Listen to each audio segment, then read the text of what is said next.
Saludos hermanos de la Jehová Provee. Esta vez les saludo desde mi casa en el aislamiento que es producido por esta pandemia que golpea al mundo. Agradezco el privilegio a nuestros pastores, al hermano Roberto y la hermana Victoria, que me dan la oportunidad de poder dirigirme a ustedes. Y aunque no los estoy viendo, sé que en breve los veré, pero es una alegría saber que voy a llegar hasta ustedes con este mensaje de la palabra de Dios. Pedirles perdón también por los inconvenientes de sonidos exteriores que a veces se escuchan, ya que estamos en nuestras casas y a veces no tenemos la claridad que quisiéramos tener por motivos que se escuchan carros o pájaros o perros o cuestiones así. Entonces, estos tiempos que estamos viviendo, hermanos, es importante saber que enfrentamos una lucha por nuestra mente. Tenemos una guerra a nivel de nuestra mente. Y es ahora cuando tenemos que procurar que en nosotros existe el estado emocional correcto y los pensamientos correctos. Según estudios, 95% de nuestras ideas surgen de forma automática. Significa que no las controlamos. Algunas de estas ideas o pensamientos son recurrentes, es decir, que vienen a nosotros en los momentos más inoportunos. Lastimosamente, también nos dicen estos estudios que el 80% de esos pensamientos o ideas automáticos son del tipo negativo. Y es que digamos que nuestros pensamientos son proyecciones o imágenes mentales de nuestros miedos, ansiedades, dudas, etc. Así que quiero comenzar refiriéndoles un texto que aparece en Filipenses 4:8. Dice así, Pablo: por lo demás, hermanos, todo lo que es verdadero, todo lo honesto, todo lo justo, todo lo puro, todo lo amable, todo lo que es de buen nombre, si hay virtud alguna, si algo digno de alabanza, en esto pensad. Y cuando dice en esto pensad, eso es un imperativo, es decir, es un mandamiento. Nos está diciendo que nuestros pensamientos, si bien hay un 95% de ellos que son de forma automática, nosotros siempre tenemos el control de qué pensamos. Y nosotros perfectamente podemos sacar aquellos pensamientos que no contribuyen a nuestra salud mental y sustituirlos por pensamientos llenos de fe y esperanza. Así que, hermanos, haciendo ese breve preámbulo, quiero entonces compartir, en estos momentos compartiré mi pantalla con ustedes.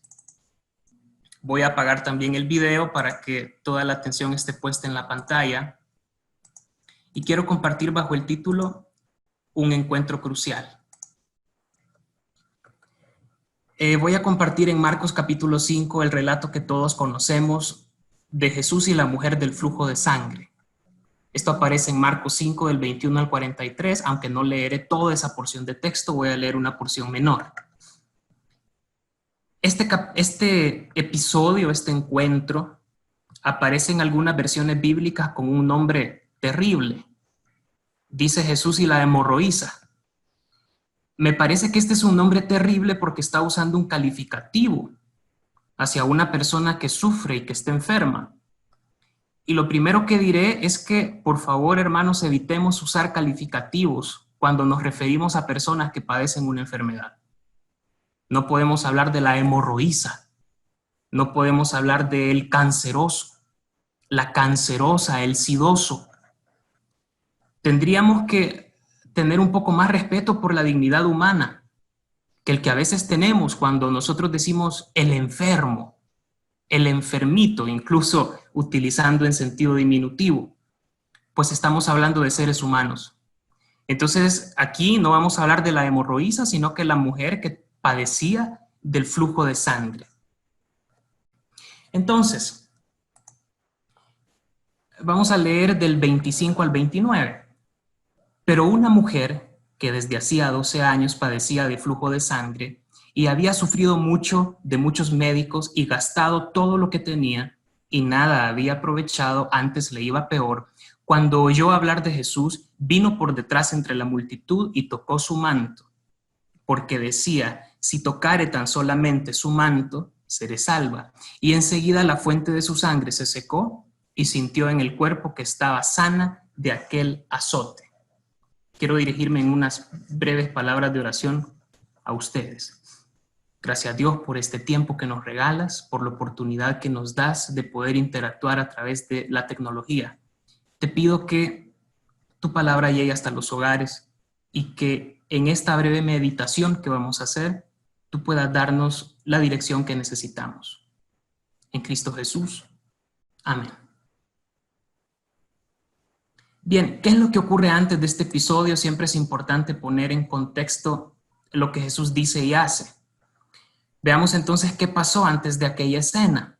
Ya sabemos que Jesús es encontrado por Jairo, que le pide que sane a su hija. En el trayecto aparece esta mujer que padece del flujo de sangre, esta mujer anónima, porque no nos da su nombre ninguno de los evangelios en los que aparece el relato. Pero ¿qué pasó antes de todo aquello? Antes de aquello, tenemos un episodio donde Jesús es expulsado de la región de los Gadarenos, de Gadara. ¿Y por qué es expulsado? Porque minutos antes, toda una manada de cerdos, que eran la principal fuente de ingresos de aquella región, se tira por un precipicio como resultado de una liberación o exorcismo que Jesús lleva a cabo. Y entonces vemos que los pastores se dirigen a los habitantes de aquella región y entre todos llegan y le piden a Jesús que por favor se vaya. Sobre esto se han dado algunas razones de por qué la gente le pidió a Jesús que se fuera.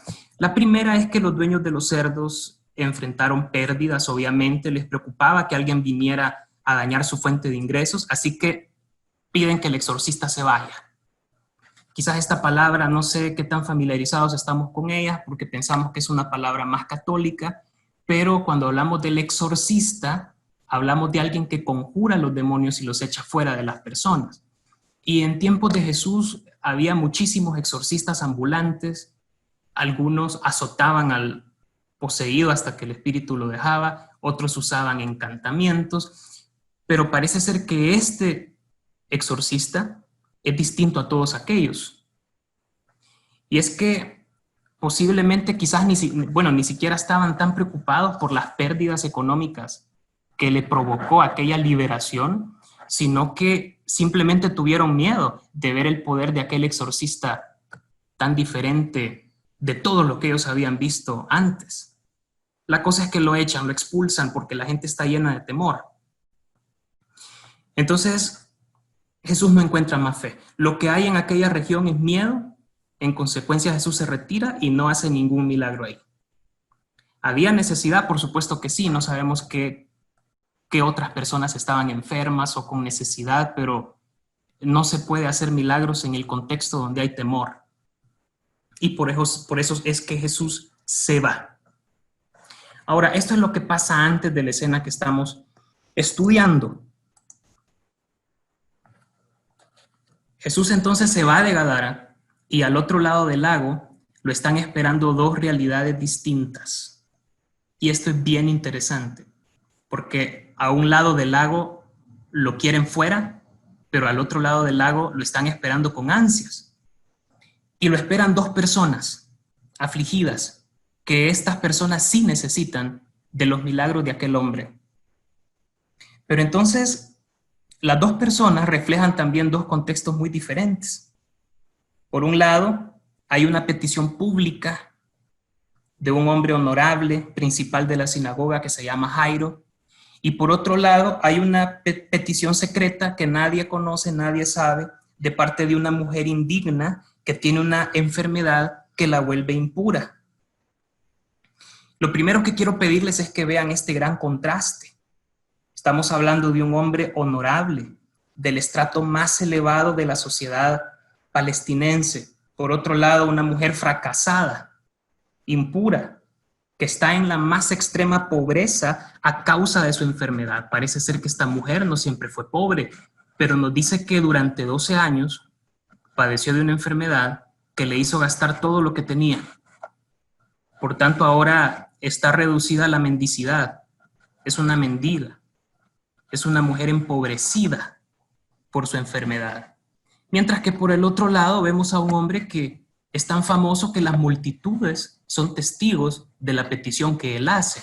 Y es que en cualquier localidad, el principal de una sinagoga Tenía que ser un hombre acaudalado, reconocido y sobre todo honorable, según los estándares de aquella cultura. Entonces, ambos necesitan a Jesús, pero ambos son de dos clases sociales completamente diferentes. Esto nos hace pensar en una pregunta. ¿Quiénes necesitan más a Jesús? ¿Los ricos o los pobres? Y muchas veces esta pregunta se ha politizado. Por ejemplo, según la teología de la prosperidad, que tiene sus raíces en los Estados Unidos durante los años 80 y 90, quienes merecen a Jesús son los prósperos. Y resulta que según esta teología de la prosperidad, podemos ver qué tan espiritual es una persona según qué tanto Dios le ha bendecido. De modo que no puede existir un cristiano que sea fiel seguidor de Jesús si Dios no le ha prosperado. Y eso es igual a decir de que un cristiano pobre es un cristiano que no tiene fe y que es desobediente, porque caso contrario Dios lo hubiera bendecido y lo hubiera vuelto una persona acaudalada. Y es que la teología de la prosperidad enseña que mientras más fiel eres al proyecto de Jesús, más rico Jesús te hace. Pero también vemos que allá por los años 70 y 80, florece, esto sobre todo en el seno de la Iglesia Católica, una teología que dice lo contrario. Jesús vino para los pobres, tiene una opción preferencial por los pobres, y de hecho Jesús odia a los ricos. Y parece que esta corriente se basa sobre todo en algunos textos de Lucas, porque es Lucas el que polemiza más contra los ricos que cualquier otro evangelio. En Lucas encontramos nosotros el relato del rico y Lázaro, donde el rico se va a sufrir al más allá. No nos dice si era bueno o malo, solo parece ser que la única razón por la cual se va al Hades es por ser rico. Y Lázaro, que es un mendigo, se va a ser consolado al más allá. No nos dice tampoco si era malo o bueno. Es decir, parece ser que en esta parábola lo que está sucediendo es que el rico se va al infierno por ser rico y el pobre se va al cielo por ser pobre. Y esto la teología de la liberación lo tomó como una muestra de que ser pobre, de que ser rico es pecado y ser pobre es una especie de bendición.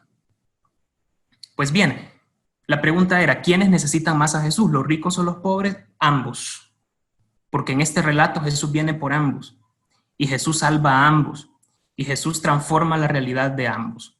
De un hombre honorable y rico y de una mujer indigna y empobrecida. Empobrecida a causa de su enfermedad. Veamos entonces qué es lo que Jesús hace acá. El milagro que opera Jesús es una liberación integral. Ocurren tres cosas aquí, en el texto que hemos leído, y si ustedes tienen, bueno, iba a decir si ustedes tienen más tiempo, pero quiero recomendar encarecidamente que puedan leer todo el texto, no solamente los pocos versículos que yo leí de introducción. Pero tres cosas hace Jesús. Primero, quita la condición física de enfermedad y muerte, sana a la niña de 12 años que ha muerto y sana a la mujer que tiene 12 años de padecer una enfermedad. De por sí, el evangelista utiliza el número 12 para conectar a las dos mujeres, a la niña y a la mujer. Desde ya nos está diciendo que sus destinos están conectados, que la fe que tiene la mujer es la fe que necesita el papá de Jairo para que, para que su hija resucite. Las dos mujeres están conectadas, el relato las conecta. Entonces, me quiero enfocar en las otras cosas que Jesús hace. Jesús también no solamente sana, porque no solamente la enfermedad es la barrera que hay que quitar, y eso nos queda a nosotros muy claro en tiempos del COVID. No solo la enfermedad es el azote, sino que todo lo que la enfermedad conlleva. Nosotros estamos viendo una enfermedad mortal, pero no nos preocupa solo la enfermedad. Nos preocupa nuestra salud mental, pues hemos estado más de 2 meses confinados en nuestros hogares.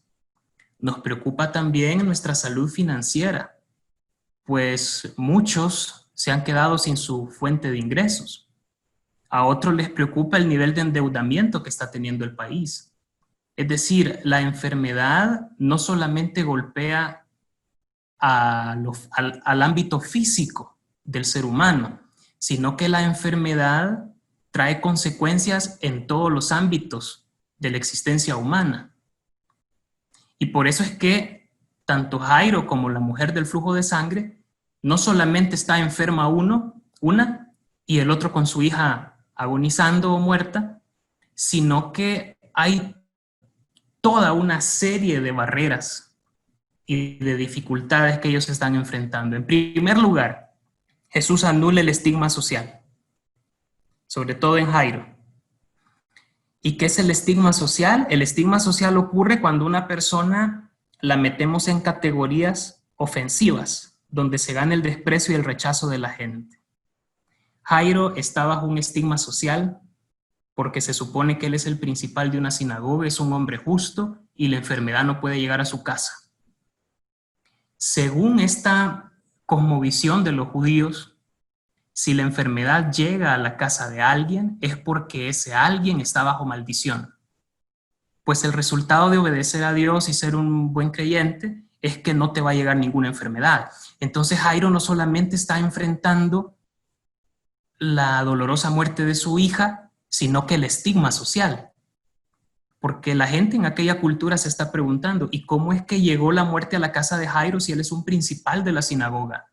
Por algo Dios lo maldijo. Tiene pecado oculto. Por tanto, él no solamente lidiaba con el dolor de haber perdido un familiar, sino con la vergüenza de que la enfermedad llegó a su casa. Líbrenos Dios de que en estos tiempos de COVID vayan a estar algunos cristianos poniéndose en esa situación, diciendo que el COVID le llegó a alguien porque es una persona que no es fiel a Dios o tiene pecados ocultos. Pero entonces, él está en vergüenza porque es un hombre de Dios. Dios le ha maldecido y eso no le puede pasar a un hombre justo. Y nosotros hemos aprendido a través del ministerio de Jesús de que a la persona que está enferma, a la persona que le pasa una desgracia, no se le juzga, sino que se le acompaña. Sin embargo, esta mentalidad nosotros la vemos cuando los discípulos de Jesús le preguntan sobre un ciego, ¿pecó él o pecaron sus padres? Porque en aquella sociedad simplemente no se concibe de que una persona justa padezca un mal. Entonces, si una persona está enferma, ¿es porque pecó él o pecaron sus padres? Y Jesús le dice, ni uno ni otro, sino que esa persona está así para que Dios se glorifique en él. Es decir, Dios lo va a sanar hoy. Entonces, lo primero que hace Jesús es quitar el estigma social en el caso de Jairo. Pero hay una situación más crítica y más importante que no tiene que ver con el honor y la vergüenza, sino que tiene que ver con la salud mental. Y es que Jesús también quita la situación de aislamiento en la mujer. Los dos están sufriendo, pero quien más sufría en este caso es la mujer. Y a esto hay que hacer una pregunta. ¿Cuáles son las consecuencias psicológicas del aislamiento? Bueno, muchísimas. La mujer estaba aislada. Y estaba aislada porque según la ley levítica, mientras ella tuviera el flujo de sangre, no podía tener contacto con ningún ser humano. Por tanto, ella tenía 12 años de no haber recibido un abrazo, una palabra de aliento, de no tener contacto con ninguna otra persona. Y las consecuencias psicológicas del aislamiento son profundas y son muchas. Según datos de la Organización Mundial de la Salud, 35 de cada 100 personas en esta crisis están preocupadas por su salud mental. 15 de cada 100 experimentan depresión a causa del aislamiento. Y esta mujer tenía 12 años de estar en una situación de aislamiento. Les leo de Levítico capítulo 15. Levítico capítulo 15 tiene las regulaciones acerca de la mujer que padece un flujo de sangre. Dice, cuando una mujer tenga flujo, leo Levítico 15, verso 19, Cuando una mujer tenga flujo, si el flujo en su cuerpo es sangre, ella permanecerá en su impureza menstrual por 7 días, y cualquiera que la toque quedará inmundo hasta el atardecer.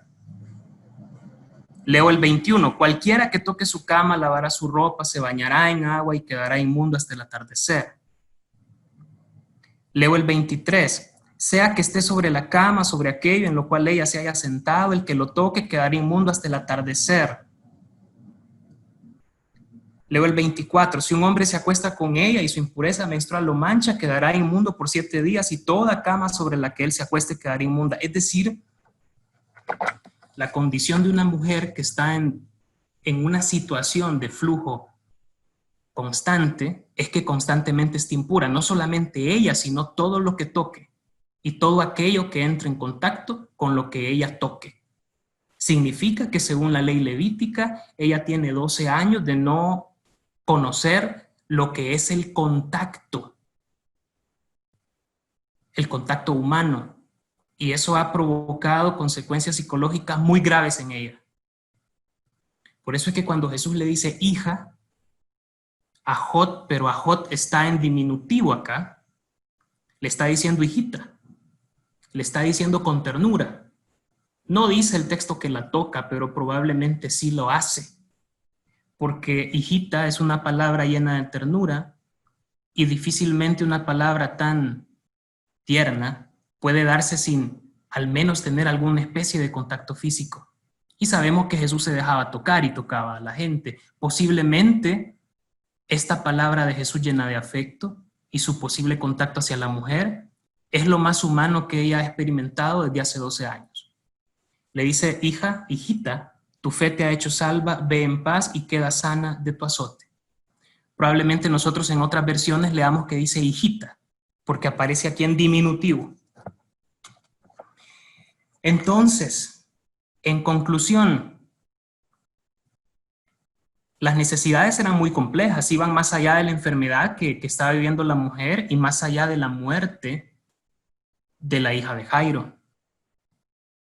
Estamos hablando de un azote o aflicción que tiene consecuencias psicológicas en el caso de la mujer, consecuencias sociales en el caso de Jairo. Es normal que en contextos en el que vivimos nosotros enfrentemos estos problemas, no solamente el miedo a la enfermedad que anda en la calle, sino también ansiedad, a veces incertidumbre, a veces estigma social como lo que vivió Jairo. No nos sorprenda que en nuestra sociedad, bueno, ya está pasando en realidad, ya está pasando, de que las personas que están enfermas de este COVID están sufriendo estigma social. Pero quiero concluir rápidamente diciendo que, hermanos, si ustedes se están identificando con este caso bíblico que hemos estudiado, sepan que no son los únicos que se sienten así y no están solos. Sobre todo sepan, hermanos, que Jesús va hacia ustedes. La única condición para que Jesús llegue y obre esos milagros que nosotros estamos esperando es la fe. Posiblemente estamos llenos de ansiedad o de temor por nuestra situación económica, por nuestra situación emocional, psicológica o mental, pero entreguemos todo en Él. Y sepamos, hermanos, de que lo único que pone en movimiento el poder de Dios para nosotros y nuestras familias es la fe. Muchas gracias, hermanos, y que Dios les bendiga a todos.